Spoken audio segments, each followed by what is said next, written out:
Now, in our next clip, you get to see some of these old folks getting their flowers. 1,000 roses? Sorry? Can I buy 1,000 roses? 1,000? They're $6 each. How many do you have? You're talking about red long stem roses? Yeah, I want to hand them over to the nursing home for free. Let me just ask the owner. I wanted to buy 1,000 roses. 1,000? 1,000. I got 100. You want red?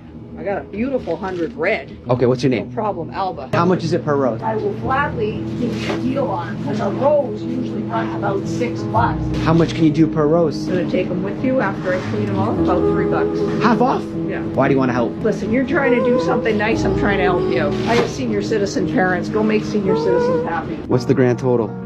Just like that. $300? Can I leave it tip by any chance, No, Alba? absolutely not. Use that money and pay it forward, okay? No. I want to give you $500.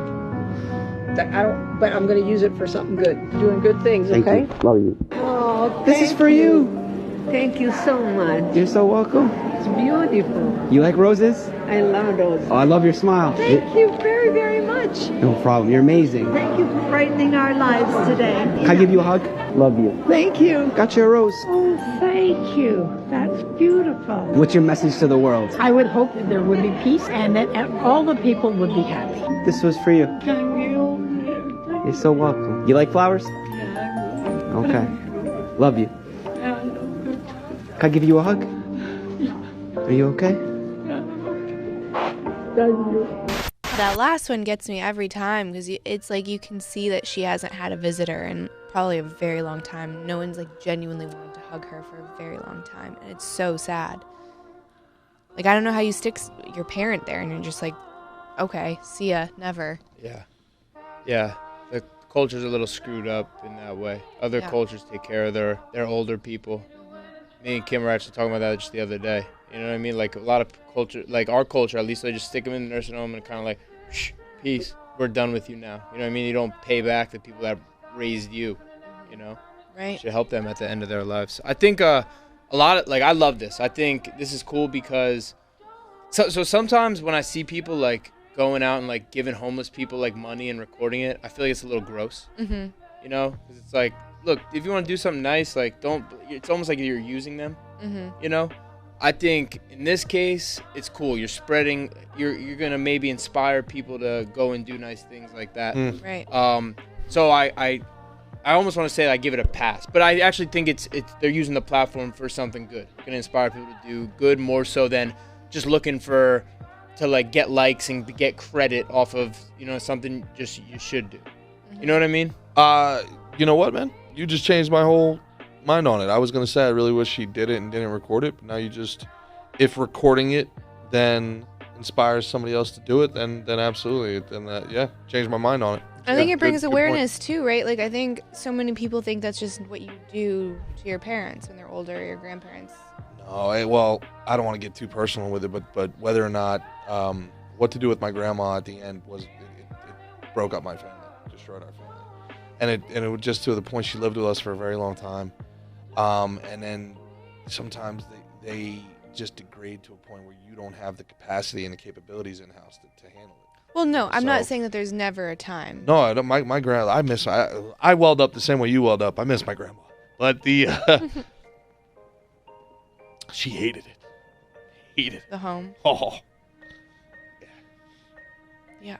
And then it's like how often, I don't know, my grandma's getting older too, so I think that's why it gets so emotional, and then like she doesn't have a great support system, and then it's like these little things that you can do that make a huge difference. So obviously there's scenarios where you don't have a choice. Like if you have really bad dementia or Alzheimer's, like I've seen people have to put their parents in a home because of that, because they're literally like a danger to themselves or someone else. But then you have a lot of people doing it out of convenience, or a lot of older people that are doing it because they don't want to be a burden. And like, how awful is that? You know, it's interesting you say that. It's something my grandma like says all the time. She's like, I'm happy here, you know, I'm happy I don't have to be a burden to my family. If it's a nice place, it can be good. You're around people that are the same age. It is, and everyone supports her and visits her. And you know, I called her 2 days ago just out of the blue, you know, and she's like, you know, I don't want to be a burden to my. And she's like a saint, you know what I mean? And so I do think she actually, you know, enjoys it to a degree. But she's one who like to the day she sold her house would be down on the floor, sitting on the floor with the little kids and like all that stuff.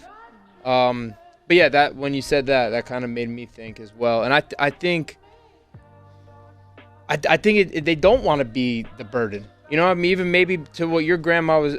You know, you didn't speak too much about it, but I imagine part of that is like, you said she hated it. I don't know if you meant she hated the home, hated the living situation. She hated the home. She hated it. She was a very. But if like a proud person, she lived through so much. She lived through Great Depression. But when I look at this, man, I look at this and I say, like, you know, we weep for them, weep for the future. Like, my grandma had 8 kids. You know, our generation, I don't even know if I'm gonna have kids.